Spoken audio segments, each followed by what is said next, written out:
It is almost a cliché in Tinseltown, the leading lady inevitably falling for her leading man. I often laugh about it, chalking it up to a cruel prank played by the deities of cinema who enjoy watching us squirm. These unseen forces absolutely love to toy with actors.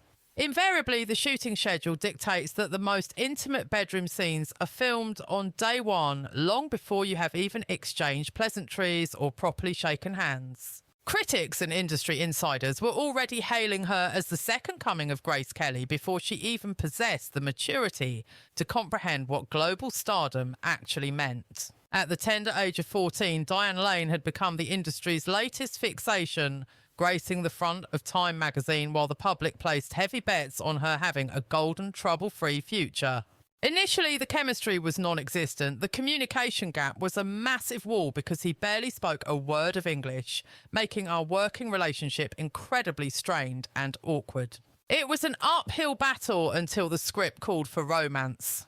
Ironically, the dynamic shifted completely the moment we shared our first on-screen kiss. Suddenly, he decided I was worth the effort after all. His demeanour softened into friendliness, leaving me wondering if the affection was genuine or just method acting. However, once the director yelled, "Cut!" a much more sinister narrative was taking shape in the shadows. Now, entering her seventh decade, Lane is done playing the part of the perfect starlet and is finally dropping the veil she used to shield her public reputation for so long. The narrative she is preparing to unveil completely shatters the preconceived notions held by her fan base. We are about to take a deep dive into the turbulent reality behind Diane Lane's polished exterior. The stillness of a December night in 2004 was violently broken by the screaming sirens of police cruisers descending upon a private residence in Los Angeles. Within those walls, a panicked call to emergency services had been placed by one of the screen's most sophisticated figures. By the end of the night, her spouse, Josh Brolin, was in handcuffs facing serious accusations of domestic battery. By the following morning, the scandalous details were plastered across the front pages of every supermarket rag and gossip site from coast to coast. This was shocking because the caller wasn't some chaotic reality star known for public meltdowns. This was the poised Diane Lane. Brolin subsequently posted a $20,000 bond and was released back onto the streets. The legal resolution did not stop the bleeding, however.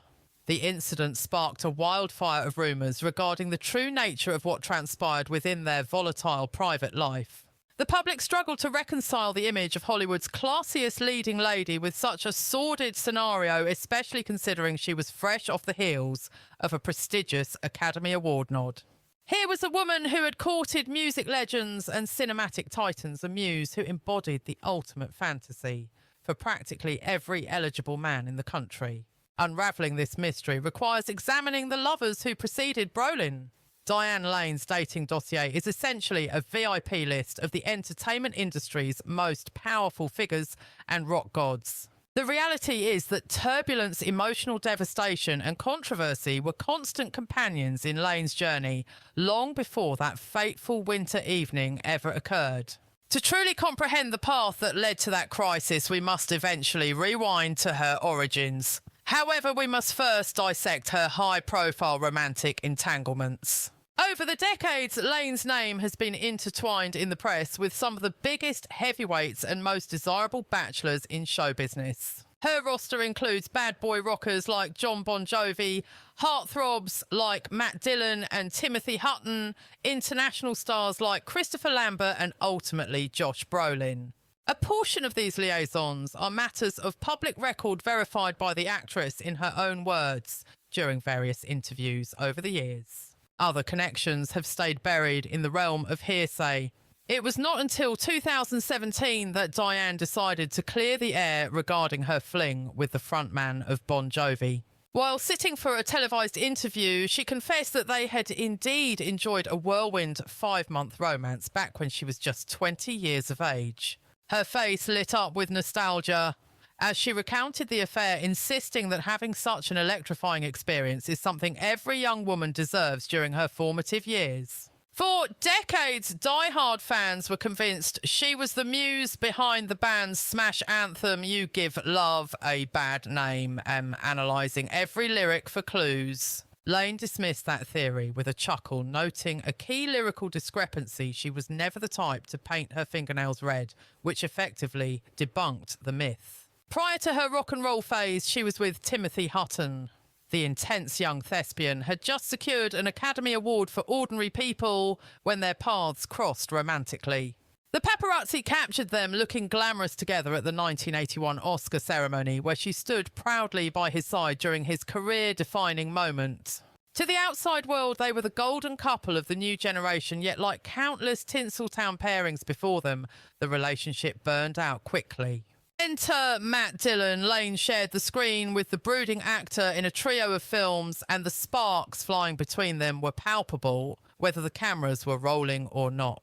Co-star Rob Lowe later spilled the tea, claiming that virtually every heartthrob on the set of The Outsiders was secretly infatuated with Diane. Lowe noted that she largely ignored their advances, maintaining a cool distance. However, she clearly made an exception for Dillon, sparking a short-lived but iconic romance that fans still discuss. While these flings provided fodder for the gossip columns, they were merely the prelude to the true emotional storms approaching on the horizon. The definitive saga of Diane Lane's heart centres on two specific marriages unions that would lift her to the heights of euphoria before crashing her into the depths of despair. These were two suitors who vowed eternal devotion, yet both partnerships ultimately dissolved into public spectacles of misery and controversy. However, to decode why Diane consistently gravitated toward complicated men and chased an elusive stability that always vanished, we must examine her roots. To put it mildly, Lane's upbringing was a far cry from the traditional American picket fence experience. It was profoundly unconventional. In reality, the instability she endured during her youth was severe enough to have completely derailed a lesser person. She was the product of a union between a Playboy pin-up and a struggling drama teacher. Their domestic bliss was incredibly short-lived, with the marriage dissolving a mere 13 days after Diane arrived. Before she even hit puberty, her mother orchestrated a stunt so jarring it reads more like the plot of a suspense movie than a family history. Yet the bizarre events are entirely factual. This is the harrowing story of a runaway girl who essentially had to parent herself. Diane Colleen Lane made her debut on January 22nd, 1965 in the heart of New York City, kicking off a life that would be as theatrical as her profession. Her mother, the breathtaking Colleen Farrington, had achieved notoriety as Playboy's Miss October back in the autumn of 1957. Beyond the centerfold, she worked the circuit as a nightclub chanteuse and high fashion model, possessing a magnetic allure that few could resist. Her father, Burton Eugene Lane, was a man of the arts who lived the quintessential New York hustle, working as a highly respected acting coach while driving a yellow cab through the city streets just to make ends meet. It appeared to be the ideal genetic recipe for manufacturing a Hollywood legend. She inherited a breathtaking classic beauty from her mother and a relentless, burning artistic drive from her father. However, the storybook narrative shattered into pieces before the opening chapter could even be written. The marriage collapsed with devastating speed, leading her parents to part ways when Diane was merely 13 days old. Not years, not months, but less than 2 weeks into her existence. Her mother immediately fled south of the border to Mexico to secure a lightning-fast divorce, leaving Burton standing there, cradling a newborn infant in his arms, completely bewildered by how quickly his family had dissolved. Years down the road, Diane would look back on this foundational trauma with clarity. She described the immense difficulty of navigating life between two incredibly potent, fiery personalities who were fundamentally incapable of finding common ground. In their minds, they had drafted a utopian plan to co-parent her, sharing the responsibilities and raising her in unison despite their romantic separation. Yet the reality was starkly different.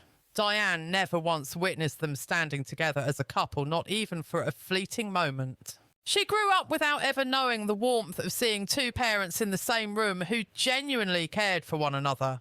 Although her father was granted legal custody when she was 6, the concept of a stable home life remained an elusive fantasy. Burton Lane adored his daughter with every fibre of his being, but the financial realities of his life were harsh and unforgiving. Instead of a traditional apartment, they existed as nomads hopping between various residential hotels and temporary lodgings scattered across the landscape of Manhattan. There was never a white picket fence or a backyard to play in, nor a bedroom that she could call her own for more than a season. It was simply an endless procession of transient spaces and the perpetual anxiety of not knowing where they would sleep next month. During this chaotic upbringing, her mother had largely drifted out of the picture to chase her own dreams and desires. She became a spectral figure in Diane's life, a glamorous phantom who would occasionally breeze in and out, leaving as quickly as she arrived. The young girl found herself emotionally torn between two polarising existences. Her father's realm was filled with love but defined by poverty and disarray. In stark contrast, her mother's universe felt cold and distant, yet it possessed an intoxicating air of mystery and excitement. Then arrived the pivotal year of 1981. By this time, Diane was 16 years old and a bona fide celebrity, having already immortalised her face on the cover of Time magazine. She was collaborating with the titans of the industry, and her trajectory seemed destined for the stars. It was at this peak moment that her mother suddenly resurfaced. Colleen Farrington had been a ghost for years, but she materialised one afternoon and persuaded Diane to step into her vehicle for what was supposed to be a simple chat. What Diane failed to notice until it was too late was that a strange man was waiting in the back seat, and the interior door handles had been deliberately removed to prevent escape. Decades later, Diane would recount the terror of that abduction. She claimed her mother insisted she only wanted to talk, but the actions spoke of something far more sinister. Diane was paralysed with fear, realising she was being driven all the way to Georgia against her volition. Trapped in a moving metal cage, she had no way to signal for help and no way to break free. She was effectively a prisoner. Her mother transported her across state lines, depositing her deep in Augusta, Georgia, far from the lights of New York. For 6 excruciating weeks, the teenage star was held captive there, completely severed from her father, her blossoming career, and the only life she knew. It took a fierce legal battle for her father to finally regain custody and bring her home. However, the emotional damage was catastrophic. The betrayal ran so deep that Diane cut off all communication with her mother, refusing to speak a word to her for 3 long years. Shockingly, this was not the first instance where Diane was forced to abandon her childhood. At the tender age of 6, she had already joined the avant-garde La Mama Experimental Theatre Club in New York City.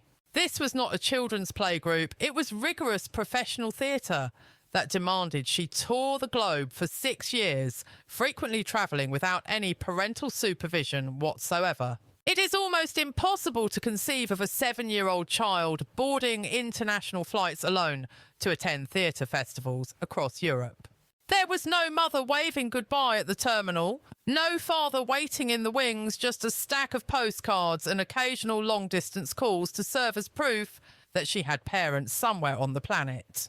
Diane later confessed that once she had children of her own, the mere thought of subjecting them to such isolation was unfathomable to her. She candidly admitted that her bizarre, unconventional upbringing guaranteed her a permanent spot on a therapist's couch. By the time she turned 15, Diane had reached her breaking point. She declared her emancipation from her father's chaotic world and fled to Los Angeles, running into the arms of young actor Christopher Atkins. In hindsight, she categorised this as reckless rebellion, stemming from having far too much freedom at a vulnerable age. She described them as 2 lost puppies who were utterly clueless about the real world. Eventually, she made her way back to New York, but she refused to return to her father's custody. Instead, she moved in with a friend's family, paying her own rent with the wages she earned from acting. At 15 years old, Diane Lane was effectively her own guardian, paying bills, navigating contracts, and living the life of a grown woman while the law still viewed her as a minor. This intense, forged-in-fire independence would become the defining trait of her entire existence. She internalised the hard lesson that she could not depend on a single soul. She learned that affection was volatile and that people could vanish from your life without a moment's notice. Yet paradoxically, this instability birthed a profound, aching hunger for the one thing she had never truly possessed. She craved a grounded love, a genuine human connection, and a partnership where the fear of abandonment did not loom overhead. That desperate need would dictate the course of every romance she entered. It would guide her into the arms of rock and roll legends and cinema icons, leading her into 2 high-profile marriages that both promised an eternity they could not deliver.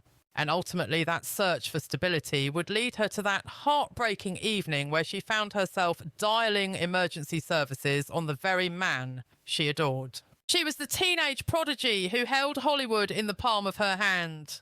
While her peers were stressing over algebra exams and high school dances, Diane Lane was holding her own against the giants of the industry.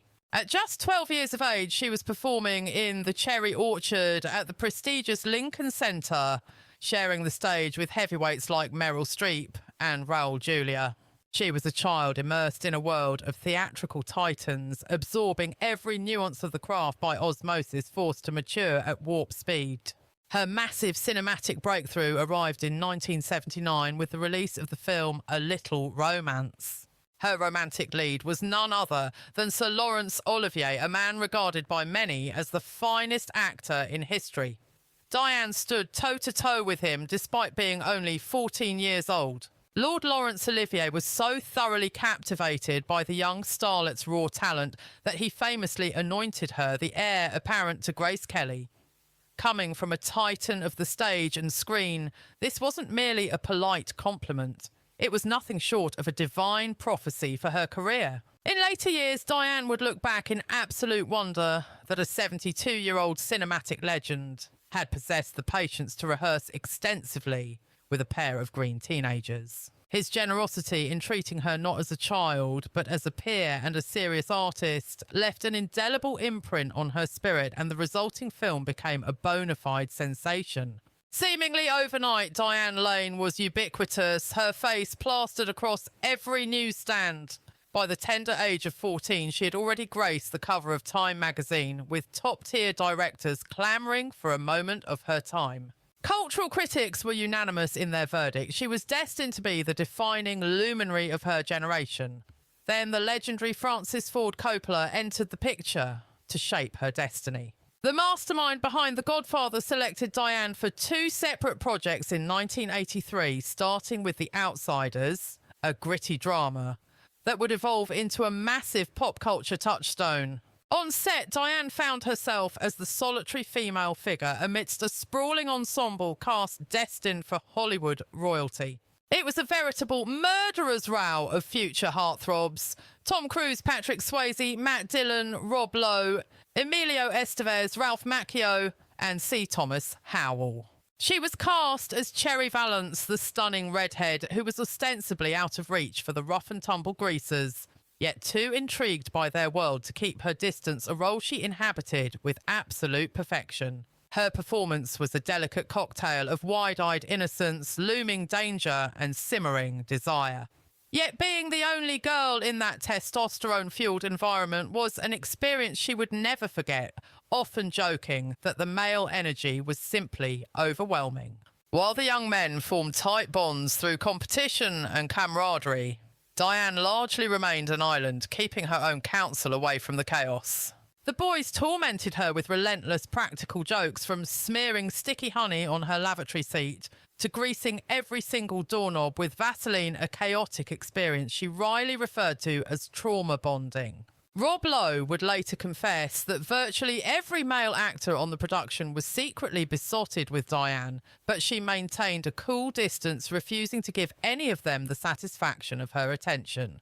That very same year, Coppola directed her in Rumblefish, a project that was significantly more sombre, abstract and experimental than the mainstream appeal of The Outsiders. To create a unique atmosphere, drummer Stuart Copeland was brought in to perform percussion live on the soundstage, helping the cast internalise the rhythmic passage of time.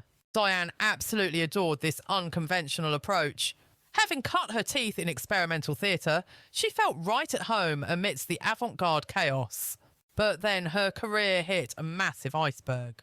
The 1984 rock fable Streets of Fire was engineered to catapult her into the stratosphere, but it bombed spectacularly at the box office. The Cotton Club, released that same year, also failed to ignite the box office, and to add insult to injury, Diane received a humiliating Razzie nomination for Worst Supporting Actress.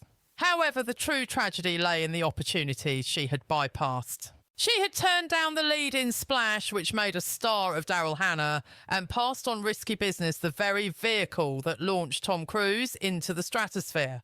She had rejected those career-defining hits to make Streets of Fire, and by the age of 20, Diane was burnt out, disillusioned, and completely adrift. Plagued by doubts about whether she even wanted to be an actress, she fled Hollywood, retreating to Georgia to attempt a reconciliation with her estranged mother, the same woman who had once kidnapped her. As Diane described it, they had serious emotional homework to tackle and deep-seated psychological damage that required urgent repair. Tinseltown had chewed her up and spat her out before she was even old enough to legally order a cocktail. The girl once hailed as the next Grace Kelly was suddenly dismissed as yesterday's news, yet Diane was nowhere near finished. Her most iconic performances were still waiting on the horizon, as were the turbulent, passionate romances that would come to define her private life and nearly bring her to her knees. What followed was the story of a spectacular comeback, and the single role that would alter the trajectory of her life forever. The late 1980s and early 1990s were essentially wilderness years for Diane, as the industry's attention shifted toward fresher faces and the newest flavour of the month. The prodigy, once prophesied to rule the silver screen, was now treated as a has-been, but Diane possessed a steely resolve and refused to simply fade into obscurity. She discovered a sanctuary in television, earning an Emmy nomination for her work in the 1989 miniseries Lonesome Dove, a performance that forcibly reminded the public of her formidable talents. While critics hailed it as a triumphant return, Diane knew in her heart that she had never truly left. She had just been waiting for the right moment. During this period, she also waged war against representatives who tried to strong-arm her into projects that she felt were beneath her dignity. When her management team pressured her to accept a role in Judge Dredd opposite Sylvester Stallone in 1995, she dug her heels in and fought back hard. She challenged them to review Stallone's previous 8 blockbusters and identify a single female co-star whose career had actually benefited from the exposure. When they couldn't name one, she sacked the lot of them. Her true artistic resurrection arrived with the release of A Walk on the Moon in 1999, a film that finally gave her the canvas she deserved. In it, she portrayed a frustrated housewife in the 1960s who embarks on a torrid, life-changing affair during the legendary summer of Woodstock. Her leading man was Viggo Mortensen, and Diane believed in his casting so fervently that she voluntarily slashed her own paycheck to ensure the studio could afford to hire him. The result was a film that was sensual, raw, and deeply moving. Diane masterfully inhabited a woman torn between two worlds, the safety of the domestic life she had constructed and the intoxicating wild freedom she secretly craved. The critics sat up and took notice, and audiences across the globe fell head over heels in love with her all over again. Following that success came The Perfect Storm in the year 2000, a massive blockbuster that raked in over $328 million worldwide. At long last, Diane Lane had become the household name she was always destined to be, yet her most defining performance was still waiting in the wings. In 2002, the acclaimed director Adrian Lyne selected her to lead his erotic thriller Unfaithful. The script followed a happily married woman who spirals into an obsessive high-stakes affair with a younger man, a role that required Diane to channel desire, guilt, ecstasy, and utter devastation, often within a single frame. Lyne had watched A Walk on the Moon and knew instantly that she was the only actress capable of handling the part's complexity. He remarked that she exudes a palpable sexuality while remaining deeply sympathetic, noting that such a combination is an incredibly rare and precious commodity in Hollywood. The shoot was physically and emotionally exhausting. Diane later confessed that the ferocious intensity of the love scenes with Olivier Martinez actually left her with a herniated neck. Her co-star was giving the performance his absolute all, she explained, which unfortunately meant she was physically supporting his entire body weight during the takes. In one particularly grueling sequence, she was reduced to simply lying motionless on the bed, utterly drained, as that was the absolute limit of what her physical being could endure at that moment. But the pièce de résistance, the moment etched in cinematic history, is that haunting train sequence where Diane's character is forced to internally replay every illicit detail of the affair. It is a masterclass in silent acting.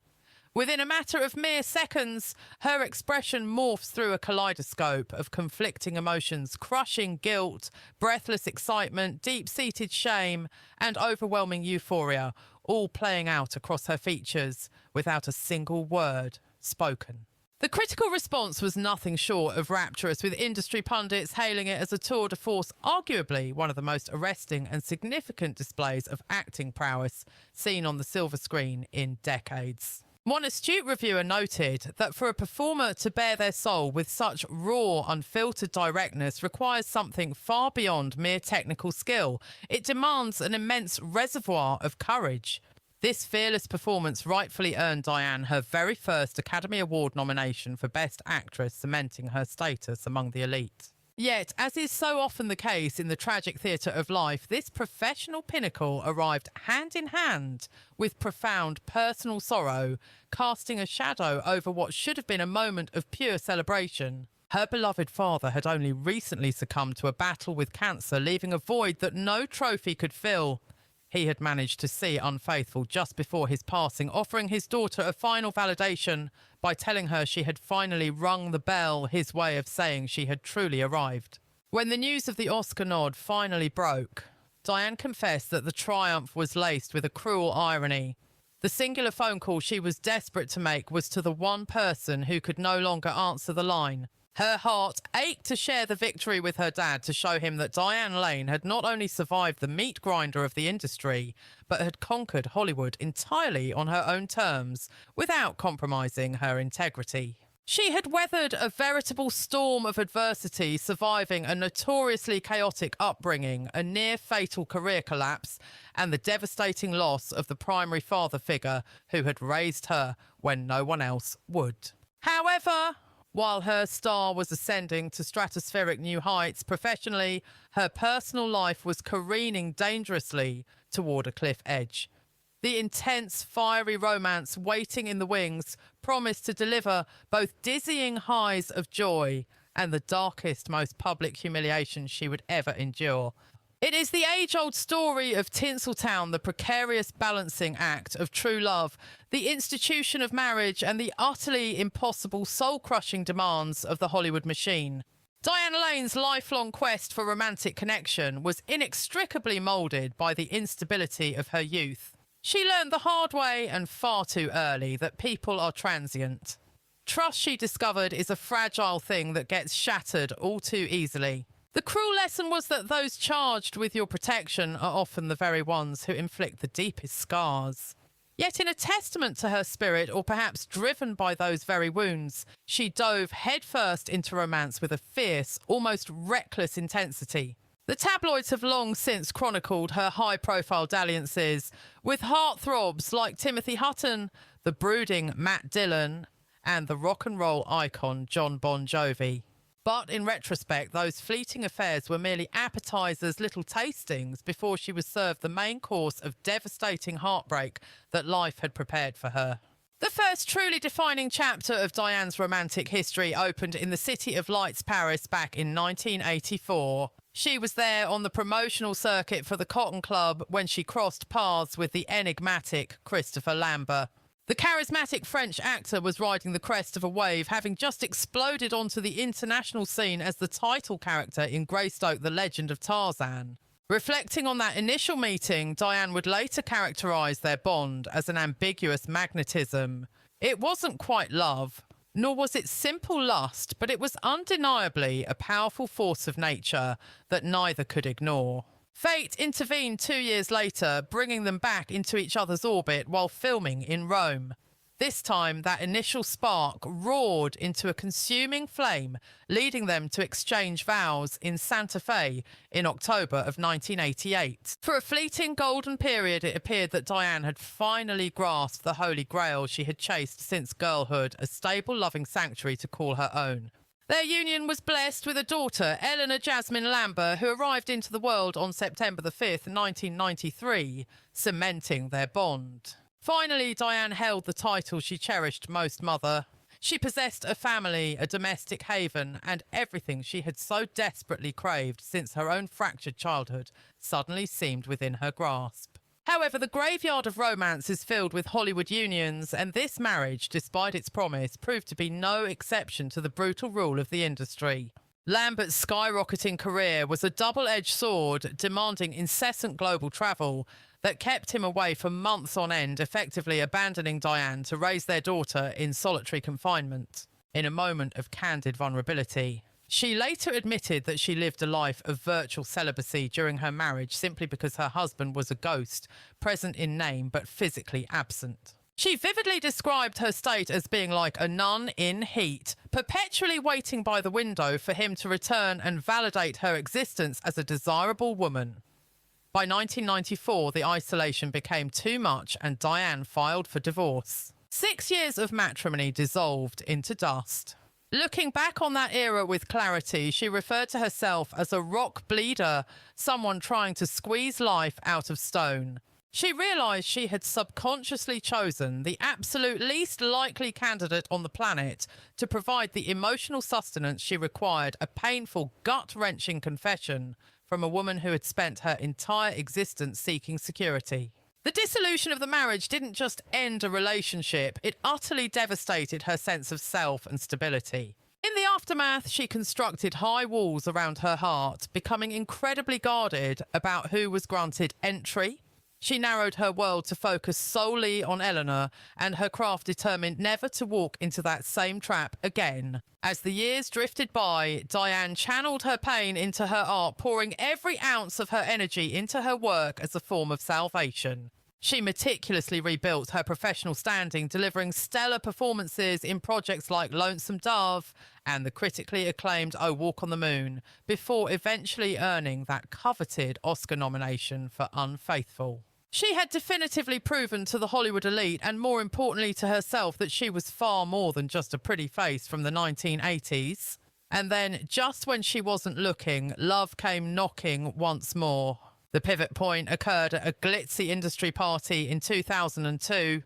A man approached her through the crowd and uttered 4 simple, innocuous words that would ultimately alter the trajectory of her life. Those brief words ignited a powder keg, leading to a passionate whirlwind romance, a fairy tale wedding that graced the magazine covers, and eventually the most scandalous night of her entire existence. That fateful night when she was forced to dial the police on the very man who had sworn a sacred oath to love and cherish her forever.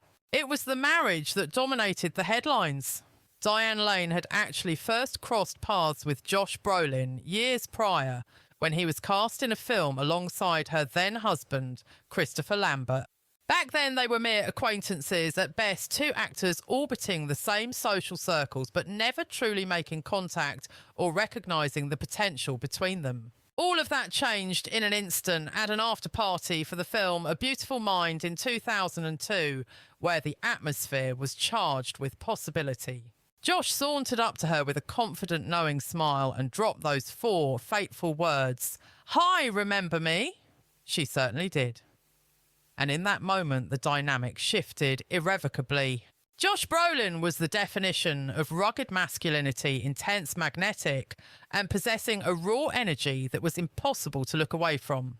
Although he hailed from bona fide Hollywood royalty as the son of the legendary James Brolin, he had carved out his own treacherous path, struggling for years to step out of his father's imposing shadow before finally breaking through on his own merit. He carried with him a notorious reputation for being volatile, passionate, and utterly unpredictable, a wild card in a town of rehearsed personas. He was a man who lived life at full volume without a mute button. He said exactly what was on his mind and did exactly what he pleased.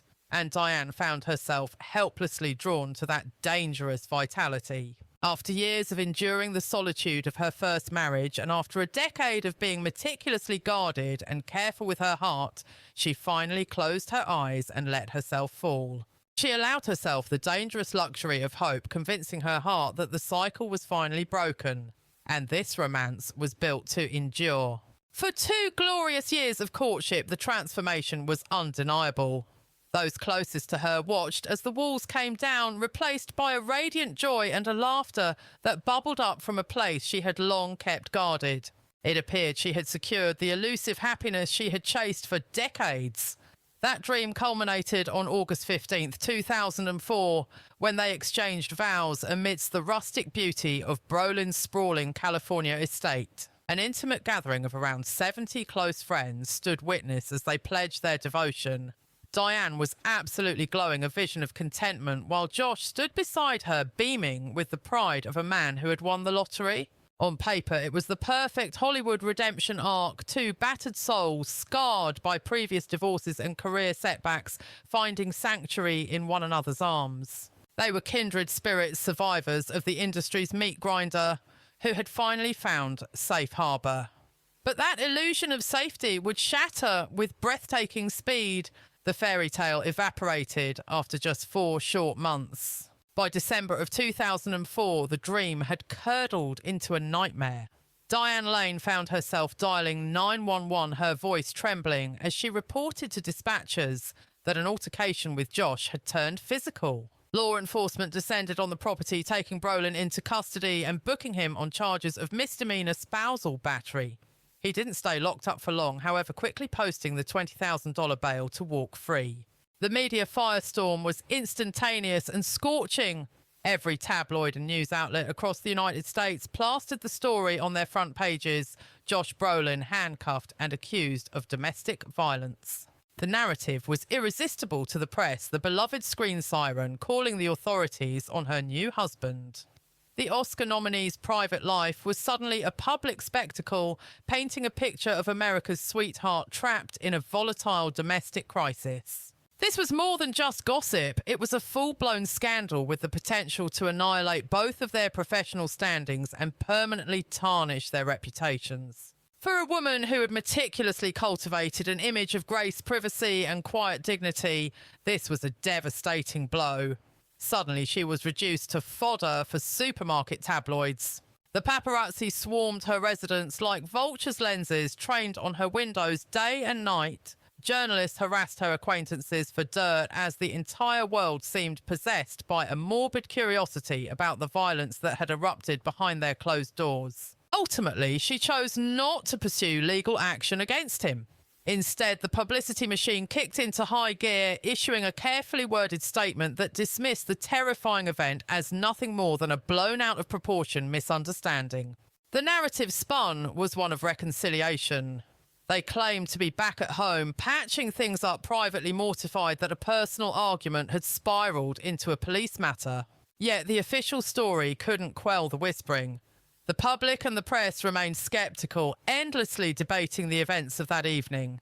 Had he truly struck her? Was the violence real? The inconsistency baffled everyone. Why dial emergency services only to drop the matter entirely? Was she shielding him from consequences? Was she paralysed by fear? The speculation was relentless, invasive, and often cruel. Through it all, Diane maintained a stoic wall of silence regarding that specific night. Whenever journalists attempted to pry, she shut them down with an icy refusal to engage, protecting her truth fiercely. That silence has held firm for over 20 years now. She has never penned a tell-all, never dropped hints in profiles, and has refused to either justify her actions or vilify him in the public square. Conversely, Josh Brolin hasn't been nearly as tight-lipped, bringing up the incident on several occasions as he navigated his own redemption arc. In a candid interview back in 2010, he offered his version of events, admitting that his aggressive posturing provoked a reaction that led to her calling the police. He conceded that given the circumstances, the officers had no choice but to take someone in. He recognised that the arrest would be a permanent stain on his record, a shadow trailing him indefinitely. However, by 2018, his patience for discussing it had worn thin. He eventually told the press that the only individual capable of explaining the full truth was Diane herself. Since she had elected to keep her counsel, the story would remain untold, and he made peace with that. Against all odds, their union weathered the storm. They defied the critics and stayed married for another 9 years. To the outside world, they were the picture of Hollywood royalty, dazzling on red carpets, attending award galas and gushing about one another in magazines. They curated a seamless, united front. It appeared that the demons of that December night had been exorcised, or at the very least buried so deep beneath the surface that they could navigate daily life without tripping over them. But the cracks eventually spread too wide to ignore. In February of 2013, Diane made the move to legally dissolve the marriage, marking her second filing for divorce. Insiders insisted the split was drama-free, no screaming matches, just a quiet acceptance of the end. It was portrayed as a sad but necessary conclusion for two people who had exhausted every option, trying to make the relationship viable.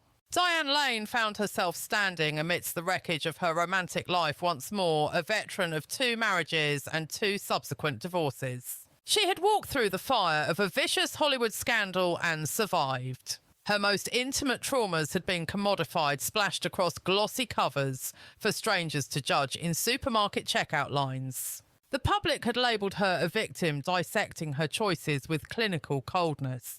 She had been the subject of unwanted psychoanalysis criticism and, perhaps worst of all, pity. Yet throughout the ordeal, her dignity remained unassailable. She refused to lower herself to mudslinging, never once taking a public swing at Josh despite the ammunition she surely possessed. She rejected the role of the damsel in distress, refusing to farm her pain for sympathy. Instead, she pressed on with the steely resilience that had helped her survive a turbulent upbringing and the unforgiving machinery of the film industry. However, the experience had left an indelible mark. Something profound had shifted within her soul. The woman who walked away from that marriage was not the same person who had entered it. She was no longer the girl desperately scouring the world for external validation and romantic salvation. She had become a woman who prioritised her own well-being. Now at 60 years of age, Diane Lane has discovered a profound sense of peace, a serenity that wasn't gifted to her by a partner. This tranquility didn't stem from box office numbers or critical acclaim. It was unearthed from a source she had neglected for too long, the quiet strength of her own spirit. In her recent press engagements, Diane approaches the topic of her life with a searing honesty, reflecting on the hard-won wisdom that 60 years on this planet have bestowed upon her. The illusions of storybook romance have long since faded. She has witnessed too much reality, endured too much heartache, and lost too much to believe in perfect endings anymore. Yet cynicism hasn't won completely. She has come to understand that love, even fleetingly, is a worthy endeavour, valuable for its own sake, even if it doesn't result in forever. Professionally, she remains a titan. In 2024, she delivered a powerhouse performance in Feud Capote versus the Swans, a role that rightfully earned her yet another Emmy nomination. Like a fine wine, her artistic capabilities have only grown richer and more complex with time. Top-tier directors continue to seek her out, and audiences remain captivated by her screen presence. But the spotlight takes a back seat to her real legacy, her bond with her daughter Eleanor. Diane poured herself into being the stable, attentive mother she yearned for in her own youth, and that relationship is now her greatest source of pride. With fierce determination, she shattered the generational curse of abandonment that had plagued her family tree, ensuring the trauma stopped with her. Today, she finds her fulfillment in authenticity, living without apologies or masks. Back in 2020, she addressed the concept of aging with her trademark candidness and wit. She declared plainly that the days of being 14 are long gone. She isn't in the business of selling youth anymore. She has wisdom, depth, and experience to offer, and frankly, that is worth far more. Her internal sense of tranquility has grown exponentially ever since she finally managed to let go of that desperate, gnawing need for external validation regarding her physical appearance. She opened up candidly about the years she spent hiding her true self, working tirelessly to project a flawless image because she was terrified of being perceived as anything less than perfectly graceful and composed. Now that she has entered the third act of her life, she admits that the act of hiding has become exhausting and she is finally ready to embrace her authentic self without apology or filter. The legendary Jane Fonda once famously described Diane Lane as a survivor, a label that carries immense weight in an industry that often chews people up. Diane accepted that description as a profound compliment coming from a woman who chooses her words with precision, and the truth is she really has survived it all. She endured a childhood completely void of stability, navigated 2 failed marriages, weathered a sensational public scandal that could have ruined her, and faced career setbacks that would have broken the spirit of most people. Yet through every single storm, she remained standing tall. And when interviewers pry into the men she has been linked with over the decades, Diane often just responds with a knowing laugh. At other times, she simply steers the conversation elsewhere, as she has never been the type of celebrity willing to dissect the intimate details of her private life for the sake of public entertainment. She has loved with immense intensity, she has suffered losses that cut to the bone, and she has lived a life that has been undeniably full. Somewhere along this winding road, she stumbled upon a profound realisation, a lesson her chaotic childhood never taught her, and one that her desperate search for romance never revealed. She came to understand that the single most critical relationship she would ever cultivate was the relationship she had with her own self. Diane Lane is no longer that frightened little girl who was once kidnapped by her mother, nor is she the teenage starlet chewed up and spit out by the Hollywood machine. She is no longer defined as the woman who was forced to call the police on her husband in the dead of night. Today she is simply and powerfully Diane. Immensely talented, resilient, and finally at peace, the girl who was once told she would be the next, Grace Kelly evolved into someone far more remarkable than a replica of a past icon. She blossomed into her own person, complete, entirely whole, and finally enough just as she is. That arduous journey from chaos to serenity, from constant searching to spiritual finding, and from heartbreaking lows to healing highs is the true legacy of Diane Lane. She spent decades scouring the world for someone to love her in the way she deserved, only to finally realise she had been looking in the wrong direction the entire time. Her life story was never the polished fairy tale that Hollywood promises, but rather a gritty narrative shaped by sheer survival resilience and the power of silence. Which part of Diane Lane's rollercoaster journey through life and fame resonated with you the most? We would love to hear your take on her story, so please share your thoughts down in the comments section below.